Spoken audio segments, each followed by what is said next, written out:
as part of our continued efforts to reach the African and other ethnic communities in the United Kingdom with greater impacts and create the platform to hear your silent and unheard views in this hugely green community in the United Kingdom, our channel, Ben TV, presents to you another live current affairs television program. Our focus on the program is to review and discuss issues around the diaspora community in the UK. The program offers you that unrestricted voice on issues affecting you in the UK. Join us live every Monday at 10 a.m. to 12 noon.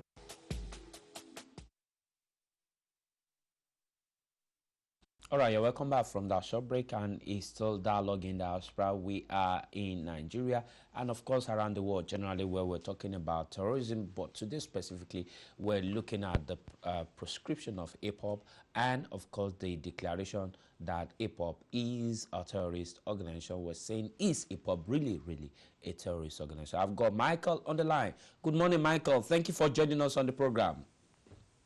Good morning, Michael. Hello, good morning. Where are you calling from? Calling from London. Thank you. Go ahead. Go ahead, Michael.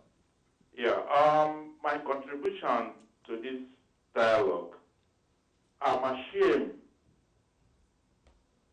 to associate myself to be an Igbo man. The Ohanese and our leaders should put their heads down and know that they have failed the young generation coming behind with what is happening in the South, and their stand towards that. They are disgrace to Igbo race. Nnamdi Kanu is not a terrorist, and his group can never be taxed a terrorist. When we have Fulani henchmen... But Michael, how would you want the Nigerian government to react when an individual saying he's got soldiers, he's got army?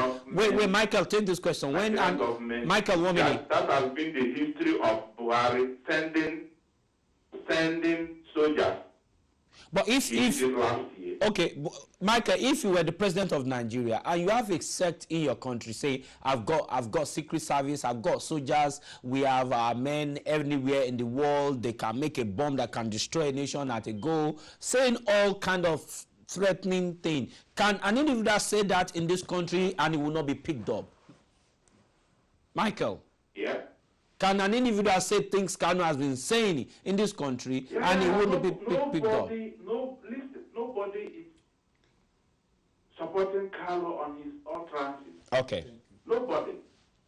But what he is saying and what he has said on referendum, federal government, what they're supposed to do is to keep that as a dialogue and find out what is going on. You see, there's an adage in my place that where a child is pointing, if the father is not there, the mother is there.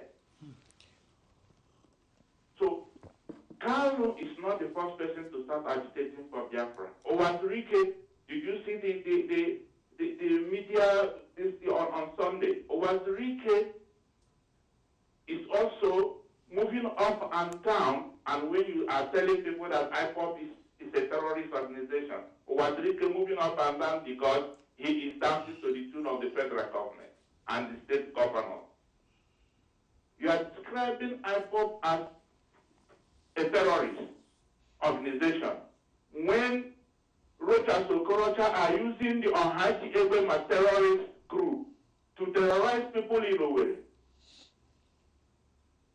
The federal government has not seen that, the army has not seen that. So, who is deceiving who? I'm really ashamed with our called Ohanese people. I'm very sorry. So, Michael, what do you think is the way forward? Michael, in 1 minute, what is the way forward? The way forward is for federal government to call Nnamdi Kanu and the Ohanese people, sit them down and dialogue, and let us get this correct once and for all. If you kill Nnamdi tomorrow, another Nnamdi Kanu will come out from somewhere, and this Ipob issue and Biafra will never end up. Okay, all right, Michael. Thank you so much. All right, thank you. Yes, stop here. Because Otuba said something. I think this is where the diaspora could have really helped, because we are from the outside could really look at things. And I don't know if some of your viewers and a lot of people in Nigeria, because I've been receiving a lot of calls, because the Ipob has released a press release. They made a press release. And in that press release, they said that they were negotiating, we had an opportunity to negotiate with the federal government, because my organization, Nigerian Diaspora Security Forum, actually got in touch with the federal government to say, let's negotiate, let's talk. And for the first time, because prior to that, all Nnamdi Kanu was talking about was secession. But at that point, part of the 10 points they listed, if I'm right, if it's not more than 10, was referendum. That was when the word referendum came into. And we got into discussion between May and July of 2016 before the Niger Delta issue happened. And that thing died off. But that was a good opportunity, and that was how the diaspora, we as a diaspora organization, got involved. So that was why our name as an organization got into the press release that the Ipob has released. That they've even been trying to negotiate with the federal government, but the federal government have not been sincere. And I think this is part of the issue that we have in Nigeria, where if people have Nigerian constitution allows for you to have an expression of thought. And if people are saying things are not working, as we know it's not working in every aspect of Nigeria, if people have an agitation, it's better to allow them to come out, let them talk about it in a conducive environment, and therefore things to be taken for. Just like Otuba and the others have said. If people are agitating and the federal government keeps dialoguing, then every group will want to agitate. What about a coordinated agitation through the elected representatives? I'm coming. I'm just saying, what about coordinated agitation through elected representatives? I'm coming. Let me take Grace. Grace, good morning, Grace. Grace, good morning, and thank you for waiting on the line. Do I say I have Grace? Grace. Grace, good morning. I think have I lost her? Okay, all right. If you're listening, Grace, you can call back. Oh, okay. Excellent. Welcome. Morning, Grace. Good morning. I can hear you, Grace. Go on. Hello, Grace. I can hear you. Good morning. Yes, good morning. Go on. What I want to say, of course, they are terrorist groups. If you remember IRA, even though they are fighting for a cause, they were still classed as a terrorist group. And you can't hold the gun and say you want to talk. You have to lay down your arms before you talk. So they're going to go back and lay their arms, and then the government can talk with them. Have they got arms? Are they armed? Hello? The Ipobs, are they armed? Do they have arms? Are you aware that they've got arms or not? I can't hear you. Okay, Grace, thank you. I think something is wrong with the line there. Let me just highlight, because you said something if earlier. she's striking Ipob with IRA, then she's right. Because IRA we are planting bombs. So if in her thought she's ranking Ipob, okay, as IRA, you can see where she's coming from. She gave comparison with IRA. So she's thinking Ipob are like IRA, planting bombs, carrying arms. But I think, like you asked that question, are they carrying arms? She hasn't answered it. But the definition anyway, of terrorism is very clear, that you don't even need to carry arms. Absolutely, you don't need to. And I think one of the things we also need to highlight here is that one of the reasons why they're saying that the Nigerian government is becoming like a bully, and within the security cycle, is that when you carry arms, they want to negotiate with you. Boko Haram, Fulani herdsmen, Niger Delta, they pay you to stop. Niger Delta Avengers. But when you don't carry arms, they like Zazaki, or Ipob, they come after you. You see, and so is that imbalance in the approach that we need to look at. A terrorist is a terrorist.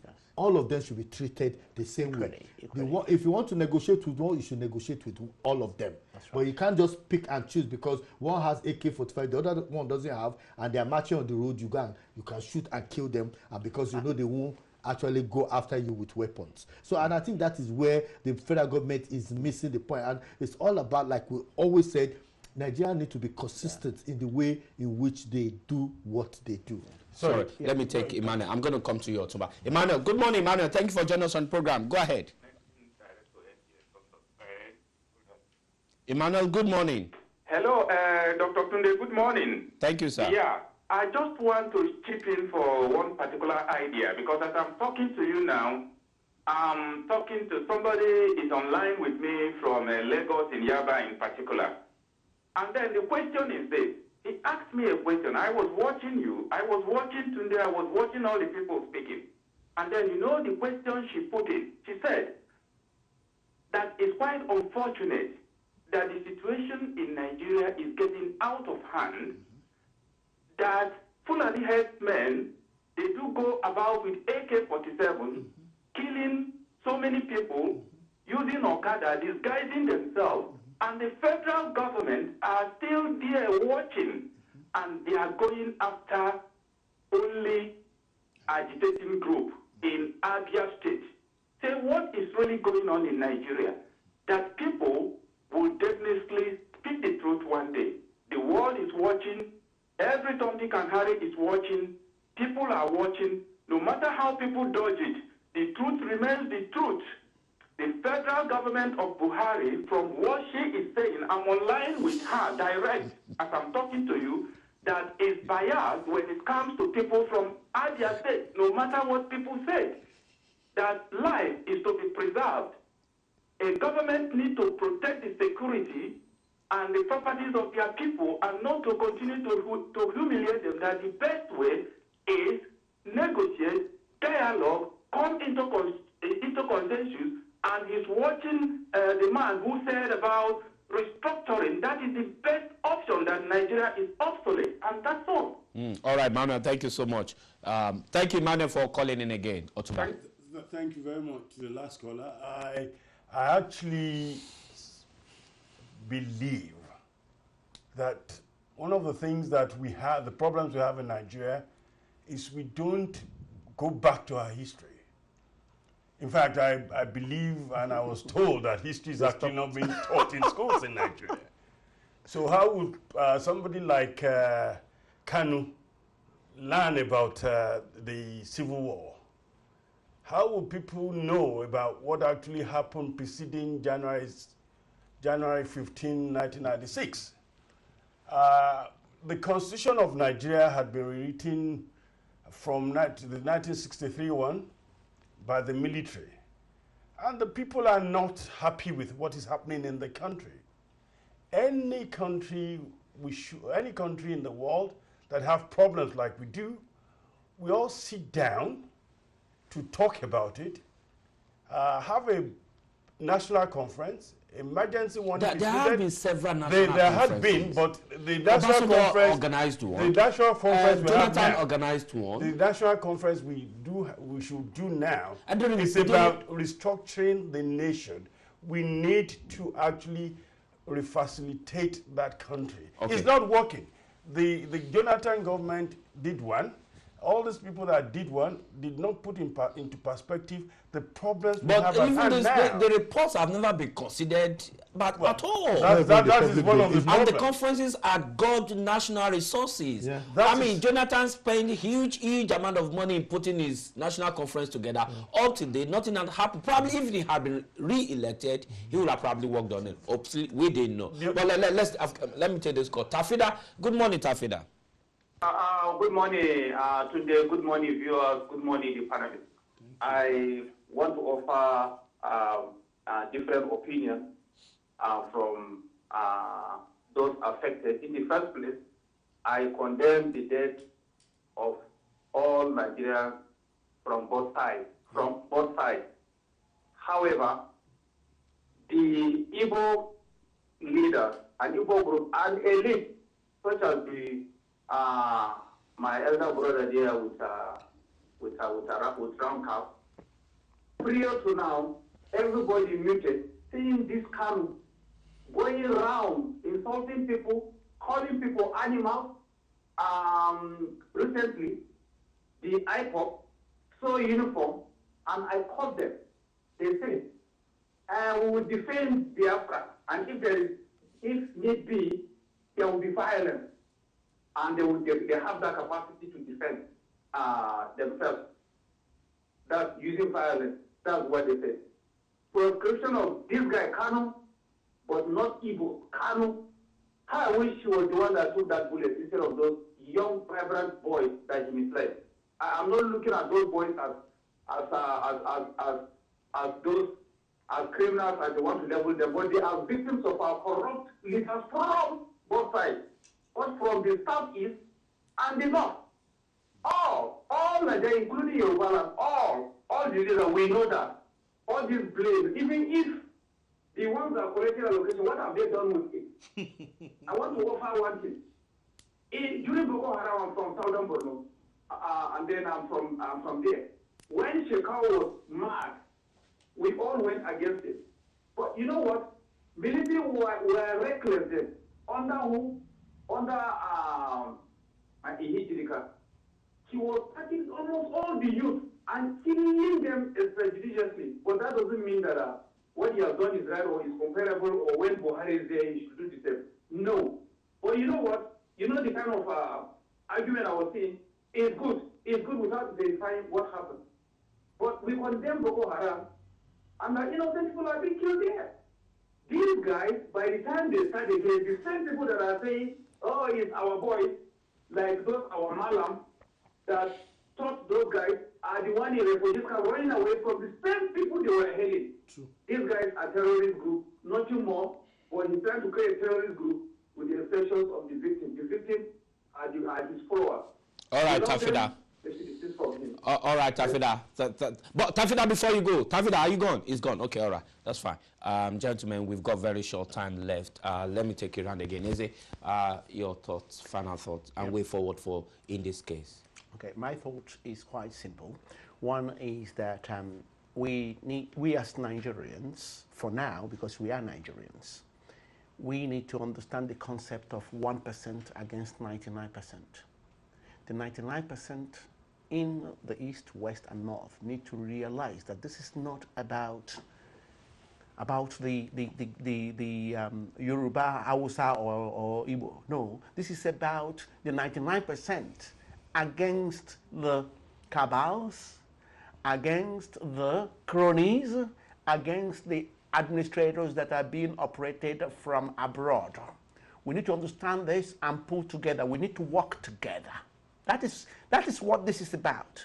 You see, the Eastern governors we're talking about, okay, they've said what they have said because of their own personal interests. True. So we need to understand all these games being played. So okay. my solution very quickly would be that if Nigeria wants to represent the actual man and the woman on the street, we need to start by talking about true federalism. Okay, all right. Federalism. But before we close this program, I was actually saying we're going to look at the political dimension. We all understand the influence Nnamdi Kanu had, and how he said there will be no election in certain part of the eastern part of and an election is coming up very soon in Anambra State. Could this be timely to disintegrate that group to make Kanu powerless? You can see, and so that you can see the game. Exactly. I'm coming. Let me take Tayo. Good morning, Tayo. Morning, Tayo. Good morning, Tayo. Good morning, Tayo. Oh, Tayo is gone. Okay, all right. Otumba, I mean, a couple of months ago, Kanu and his group called for total clear of the streets. I mean, stay at home protest. And then the old streets, the old cities, almost the entire state of Southeast went silent, dormant. Shops were closed, cities shut down, men and women sat down at home. And then the political class must have been feeling agitated as well. And the guy has also threatened that there will be no elections, looking at that influence. And now election is coming up in Anambra. with that influence, would you, Otuba, say it was a timely intervention? Yes, it was. It was, of Calculated. course, it was calculated, and we've made a hero out of Kanu. Personally, I think one of the things that should have been happening was I clamor somebody that is not obeying the law properly. That is one thing. And if you really want to have a united Nigeria, a federal structure that works, I think the best thing is for people to talk. Jaw and not war. We cannot resolve problems in the other nation by us fighting each other. No. Nigeria is such a mixed society. I have a nephew who is married, or rather a niece who is married to Igbo. I have a classic person whose mother is Hausa, the father is Igbo, the wife is Yoruba, the wife's mother is from Calabar. Why can't we all sit down and live together? Amen. Are we going to say because somebody's Igbo, somebody's Hausa, we can't live together? What we need in our nation is true federalism that actually had worked. And I'm a student of history, and it worked very well pre-1966. And that is what I think we should be talking about. Restructuring our nation in such a way that the nation works and we don't have one part of the nation dominating another. Okay, all right. Thank you. Tope, Yeah. are we looking at a situation where the federal government now driving Kanu and his boys underground? Because Kanu has gone underground. Yes. His boys are going underground. Yes. Are we looking at a potential danger where now they are no longer public? They may no longer be public, but there may be carnage coming operational from underground. There's no doubt. Is that possible? Yeah, there's no doubt. Could that be an eventual formation of a terrorist organization indeed? We have more or less opened the canon. We've opened the door for more atrocity, more problem. But I would like to draw your attention back to some few months ago when the National Security Advisor came out and they said, oh, we now have a threat level. We know you mentioned earlier when you started your program that the threat level was critical for some few days and it was brought down to severe. And it's only been taken to critical 5 times since 2006. Nigeria now has a threat level. What's the threat level now? I don't know. I think I'll be saying severe. Is it severe? More than severe. So, yes. What I'm trying to say here is that even though we have the policy, even though we have all the things on ground, we never use it. My advice to the President, His Excellency, is that as you go to the United Nations and you sit among your colleagues who are keeping their country afloat and trying to make it work, take a cue from them. Talk to your people. Don't talk through Al Jazeera. Yes. Go to NTA. Talk to your people. Even come to Ben Television. Talk to your people and say to your people, things have not been going well. Everybody, we get it. I'm working with everybody. I am for everybody. I'm not for one person. Yes. That's what they say. Take the military back to the barracks. And make sure that you let everybody know that no kind of agitation. If you have a complaint, like you rightly said, you can bring it to the front and I will listen to them. But don't throw people off and say, no, it's not going to happen. Talk to people. Now that Kanu has gone underground, yeah. His boys going underground, yeah. Will the threat level be raised now? Are we in potential The problem danger? is they never raise the threat level. No. On the normal level. Now, what I'm now on a normal level now, that the possibility of Kanu making public statement is gone. It's gone. It's probably never going to come going public underground. It's going, and his boy is going underground. And probably they want to react to the killing of their boys. And I don't want the military to think I'm trying to say they're doing something different, illegal, but this is an opportunity for them to go after Kanu, which is the design to neutralize him and his group. So that's what they will be going for. And when you push an animal, to a point, it backs back. So even though he never had the weapon and he was just chopping him out, then they will have to now be coming out with their own weapon. Now we'll be seeing more policemen being attacked. Now we'll be seeing a kind of assassination and those kind of things. I don't want to say that, but I want to make people know that we are now in a serious situation now, and a lot of things are going to happen in the next few months. We need In to the arrest it. Southeast. We need to arrest it very, very. How do you arrest now that he's gone underground? Eh?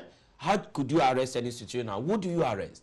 He's gone underground. His boys have gone underground. No, but how do you deal with it? We can arrest it in different ways. One of the ways politically is that there could be a negotiation with him. They could still negotiate with him even though he's underground. They could still negotiate with him. Okay. The president could still back down a bit, All or right. the government could still back down. All right, gentlemen, I I want to thank you for taking your time out this early morning to be part of this discussion. We are very, very appreciative. Thank you so much for it. Is it Nasha? Thank you. I see you have one of your books there. Yes, I is do. It still, Yes. Is it still available It in is the very, very market? available. And Our in fact, world in our world metaphors. in metaphors. That's Yeah. right. And it's written, driven by the truth. Okay. And in fact, Driven there by was the a truth. message there, at least for leaders. That Okay, is so critical. that book can be got on the shelves It could anywhere. be gotten on All right. Amazon. Eze Yanasha, thank you for coming. Otumba, the president of the Yoruba Council of EDA, US and UK, Europe, thank you for joining us on the program. Thank you for taking your time out this morning. Thank you very much. And I hope that the Nigerian government will heed to some of the things you've said this morning. Okay. Perhaps a referendum, which we've never done in All Nigeria. right. Thank you, Doctor. Thank you for, out of your very busy schedule, you've taken time out to share your thought with us. It's our pleasure. We appreciate that. Gentlemen, thank you for coming on the show. My name is Tunde Alabi. This is how we can go on the program today. We wish you a good week ahead. Bye. Thank you. Well done. Fantastic. Well done. Well done. Well done. Well done. Well done. As part of our continued efforts to reach the African and other ethnic communities in the United